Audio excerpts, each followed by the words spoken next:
Hello friends, welcome to Legal GK. আজি সেশনত আমি discuss কৰিম ইউনাইটেড নেশনে যেটো গ্লোবাল ক্লাইমেট সাৰ্ভে কৰিছে 2021 ত তাৰ যিখিনি ফাইন্ডিংস আমি পাইছো তাৰ ওপৰত বেস কৰি এই ভিডিওটো বনোৱা হৈছে সো ইউনাইটেড নেশনে ৰিসেন্টলি গ্লোবাল ক্লাইমেট সাৰ্ভে এটা কৰিছে যাৰ দ্বাৰা বিভিন্ন কান্ট্ৰিৰ মানুহখিনিৰ বিভিন্ন ধৰণৰ মানুহৰ অপিনিয়ন লৈ পেলাই ক্লাইমেট চেঞ্জৰ ওপৰত কেনেকুৱা ধৰণৰ মন্তব্য তাৰ ওপৰত বেস কৰি এই সাৰ্ভেটো বনোৱা হৈছে সো এইটো হৈছে এটা ক্লাইমেট চেঞ্জৰ যিখিনি অপিনিয়ন আছে তাৰ ওপৰত বেস কৰি ইউএন গ্লোবাল ক্লাইমেট সাৰ্ভে কৰা হৈছে আৰু এই সাৰ্ভেটো কৰিছে United Nations development program in short আমি যাক UNDP বুলি কওঁ আৰু এই climate survey Actually, People's Climate Vote আৰু 1.2 মিলিয়ন মানুহৰ ওপৰত বেস কৰি এই সাৰ্ভেটো কৰা হৈছে প্ৰায় 50 খন কান্ট্ৰিৰ মানুহৰ এই অপিনিয়ন লোৱা হৈছে এই ৰিপৰ্টত সো এই ৰিপৰ্টটোৰ আধাৰত কি ফাইন্ডিংস পোৱা গৈছে তাৰ ওপৰত বেস কৰি আমি এই ডিসকাশন কৰিম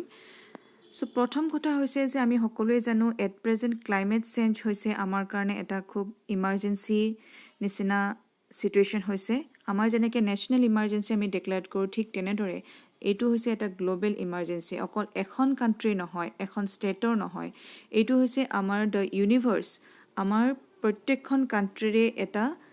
প্ৰবলেম বা ইমাৰ্জেন্সি সো এই সাৰ্ভেৰ বেসিছত ইউনাইটেড নেশনে কি ফাইন্ডিংস পাইছে যে 2/3 পিপল যিখিনি কান্ট্ৰিজৰ ওপৰত বেস কৰি বা যিখিনি মানুহৰ ওপৰত এই সাৰ্ভেটো কৰা হৈছিলে তাৰে প্ৰায় 2/3 মানুহে কি মন্তব্য দিছে যে ক্লাইমেট চেঞ্জৰ যি প্ৰবলেম আমি ফেস কৰি আছো এটো হৈছে এটা গ্লোবাল ইমাৰ্জেন্সি সো এই সাৰ্ভেত হাইলাইট কৰিছে যে যিখিনি ক্লাইমেট একশন লোৱা হৈছে এই ক্লাইমেট একশনৰ যিখিনি একশন প্ল্যান লোৱা হৈছে এইখিনি প্ৰত্যেকজন ব্যক্তিয়ে সাপোৰ্ট কৰিছে আৰু পলিটিশিয়ান সকলক এটো ম্যান্ডেটৰি কিছুমান একশন লোৱাৰ কাৰণে একচুয়ালি ৰিকুৱেষ্ট কৰিছে যে যিখিনি ক্লাইমেট চেঞ্জৰ কাৰণে প্ৰবলেম বা যিখিনি ইস্যুজ আমি পাইছো এট প্ৰেজেন্ট সেইখিনি সলিউশনৰ কাৰণে যাতে পলিটিশিয়ান সকলে এই ক্লাইমেট চেঞ্জটো পলিটিসাইজ নকৰি পেলাই তাৰ যিখিনি সলিউশন আছে তাৰ ওপৰত বেস কৰি একশন প্ল্যান লোৱাৰ খুবেই আৰ্জেন্সি আহি পৰিছে সো এই সাৰ্ভেটোত আন এটা ইম্পৰ্টেন্ট পইণ্ট হৈছে যে there is no generational divide so আমি ভাবিব পাৰো যে ইয়ং জেনাৰেশন বা আমাৰ যিখিনি বয়োজ্যেষ্ঠ লোক আছে তাৰ অপিনিয়ন হয়তো কিছুমান ডিফাৰেন্সিয়েট হ'ব পাৰে কিন্তু এই সাৰ্ভেটোৰ যিখিনি ৰিপৰ্ট পোৱা গৈছে তাৰ ওপৰত বেস কৰি আমি ক'ব পাৰো যে ইয়ং জেনাৰেশনৰ যিখিনি মানুহ আছে প্ৰায় 14 পৰা 18 যিখিনি এজৰ মানুহ আছে 69% এই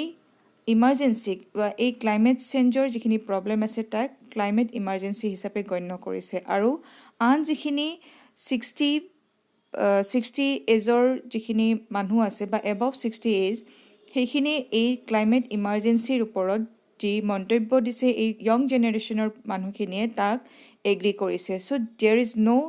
জেনাৰেশনেল divide on the climate concern so প্ৰত্যেকজন ব্যক্তিয়ে কোনো এজ ডিফাৰেন্সিয়েট নোহোৱাকে এই যি ক্লাইমেট ইমাৰ্জেন্সিৰ সিচুৱেশন হৈছে তাক আমাৰ গ্লোবাল ইমাৰ্জেন্সি হিচাপে গণ্য কৰিছে সো এই সাৰ্ভেৰ আন্ডাৰত যিখিনি ৰিপৰ্ট পাইছে তাৰ ওপৰত বেস কৰি ক'ব পাৰি যে প্ৰত্যেকজন ব্যক্তিয়ে এই ক্লাইমেট একশনৰ যিখিনি মেজৰ একশন লোৱা হৈছে তাক সাপোৰ্ট কৰিছে আৰু সাপোৰ্ট কৰিছে যে ক্লাইমেট একশনৰ প্ৰবলেমৰ সলিউশনৰ কাৰণে দুটাই উপায় হৈছে এটা হৈছে ৰিনিউৱেবল এনাৰ্জি আৰু এটা হৈছে কনজাৰভেশ্যন অফ ট্ৰিজ সো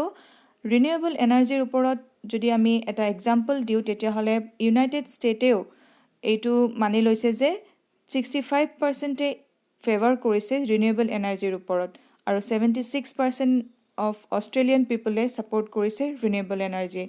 আৰু 51% ইন ৰাছিয়া সো আমি এইটো হৈছে এটা এক্সাম্পল হয় যদি আমি চাও এই সমীক্ষাটোত ক'ব পাৰি যে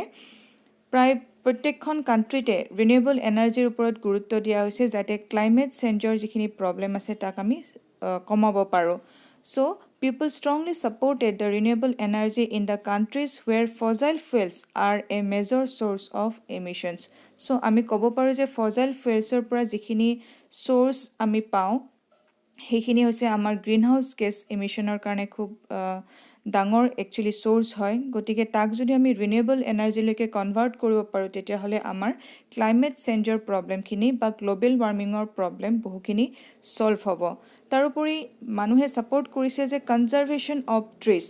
চ' ট্ৰিজ নোহোৱাকৈ বা আমাৰ গছ গছনি নোহোৱাকৈ প্ৰকৃতি নোহোৱাকৈ আমি কেতিয়াও আমি ভাবিবই নোৱাৰোঁ আমাৰ ফিউচাৰত আমি আমাৰ নেক্সট জেনেৰেশ্যনৰ কাৰণে আমাৰ যিখিনি প্ৰাকৃতিক সম্পদ তাক আমি কনজাৰ্ভ কৰিবই লাগিব চ' যিবোৰ ঠাইত ফৰেষ্টক গুৰুত্ব নিদিয়ে বা ডিষ্ট্ৰাকশ্যন অফ ফৰেষ্ট সংখ্যা বেছি এনেকুৱা কাণ্ট্ৰিজবিলাকত গ্ৰীণ হাউচ এমিশ্যনৰ সংখ্যাও বা পৰিমাণো অধিক হয় so' this gets 60% support in Brazil 60% support কৰিছে ব্ৰাজিলে হোৱাইল 57% ইন ইণ্ডোনেছিয়া এইটো এটা একচুৱেলি এক্সাম্পলহে হয় চ' প্ৰত্যেকখন কাণ্ট্ৰিয়ে আমাৰ ৰিনিউৱেবল এনাৰ্জি আৰু কনজাৰ্ভেশ্যন অফ ট্ৰিজৰ ওপৰত খুব গুৰুত্ব দিব লাগে তেতিয়াহে আমাৰ যিখিনি মেজৰ একশ্যন লোৱা হৈছে ক্লাইমেট চেঞ্জ বা গ্ল'বেল ৱাৰ্মিঙৰ যি প্ৰব্লেম চলিউশ্যনৰ কাৰণে সেইখিনি সম্ভৱপৰ হ'ব এতিয়া আহোঁ UNDP মানে কি হৈছে UNDP হৈছে এটা global development network of United নেশ্যনৰ এটা হৈছে এইটো এটা নেটৱৰ্ক হয় যি প্ৰত্যেকখন নেশ্যনে ইয়াক ভলণ্টাৰীলি কণ্ট্ৰিবিউট কৰিব পাৰে বা ভলণ্টাৰীলি ফাণ্ড ডনেট কৰিব পাৰে যাৰ দ্বাৰা যিখিনি আমাৰ প্ৰব্লেমছ আছে কিছুমান প্ৰব্লেমছ প্ৰত্যেকখন নেশ্যনৰে কিছুমান স্পেচিফিক প্ৰব্লেমছ থাকে আৰু সেই প্ৰব্লেমবিলাক চলিউশ্যনৰ কাৰণে UNDPয়ে সদায় হেল্প কৰে যদিহে সেই নেশ্যনখনে সেই কাণ্ট্ৰিখনে ৰিকুৱেষ্ট কৰে চ' UNDPৰ হেডকোৱাৰ্টাৰ হৈছে New York city The organization promotes the technical and investment cooperation among nations. It is engaged in giving the expert advice, training and grant support to the developing countries. So mainly the developing countries bilakok jodi kiba help laga hoy ba advice laga hoy tete hole UNDPয়ে grant kore ba financially support kore. UNDPয়ে তেতিয়াহে সহায় কৰে যেতিয়া সেই particular কাণ্ট্ৰিখনে বা particular নেশ্যনে request কৰে যে আমাক সেই টপিকৰ ওপৰত বা সেই প্ৰব্লেম বা ইছ্যুৰ ওপৰত আমাক অলপ ছাপৰ্ট লাগে বা ফাইনেন্সিয়েল ছাপৰ্ট লাগে তেতিয়াহ'লে সেই ৰিকুৱেষ্টটো UNDPয়ে সেই ৰিকুৱেষ্টৰ আধাৰতে UNDPয়ে হেল্প কৰে চ' UNDPয়ে যে ফাইনেন্সিয়েলি হেল্প কৰে সেই ফাণ্ডখিনি একচুৱেলি ক'ৰ পৰা পায় It is a voluntary contribution from UN member state. So, our total member state আছে UNৰ 193. So, এই 193 যিকোনো country যদি কিবা contribute কৰিব খোজে তেতিয়াহ'লে UNDPত contribute কৰিব পাৰে. UNDP is operational in 177 countries. It also helps the countries to achieve the sustainable development goals. So, আমাৰ 17টা সাষ্টেইনেবল ডেভেলপমেণ্ট গ'লছ আছে যেনে ধৰক পভাৰ্টি ৰিডাকশ্যন ছ'চিয়েল ডেভেলপমেণ্ট এনেকুৱা ধৰণৰ কিছুমান বা এনভাইৰনমেণ্ট ৰিলেটেড বা ৱাটাৰ ৰিলেটেড বিভিন্ন ধৰণৰ আমাৰ গ'লছ আছে সেই সাষ্টেইনেবল ডেভেলপমেণ্ট গ'লছ ফুলফিল কৰাৰ কাৰণে বা এচিভ কৰাৰ কাৰণে কাণ্ট্ৰিজবিলাকক হেল্প কৰে it also' focuses on poverty reduction social development democratic governance HIV AIDS energy and environment and crisis prevention and recovery so এই যিখিনি প্ৰব্লেমছ আছে প্ৰত্যেকখন কাণ্ট্ৰিতে বিভিন্ন ধৰণৰ প্ৰব্লেমছ আছে আৰু এই প্ৰব্লেমছৰ সলিউশ্যনৰ কাৰণে UNDPয়ে ফাইনেন্সিয়েলি সেই কাণ্ট্ৰিবিলাকক হেল্প কৰে যিহেতু পৰিৱেশ নিয়ন্ত্ৰণৰ ক্ষেত্ৰত বা পৰিৱেশৰ যদি কিবা প্ৰব্লেম হয় ক্লাইমেট চেঞ্জৰ ক্ষেত্ৰতো আমাৰ UNDPয়ে হেল্প কৰে ডেভেলপিং কাণ্ট্ৰিজবিলাকক যদিহে সেই ডেভেলপিং কাণ্ট্ৰিজবিলাকে ৰিকুৱেষ্ট কৰে UNDPক for any financial help so hope you like the video if you like the video please do subscribe my channel thank you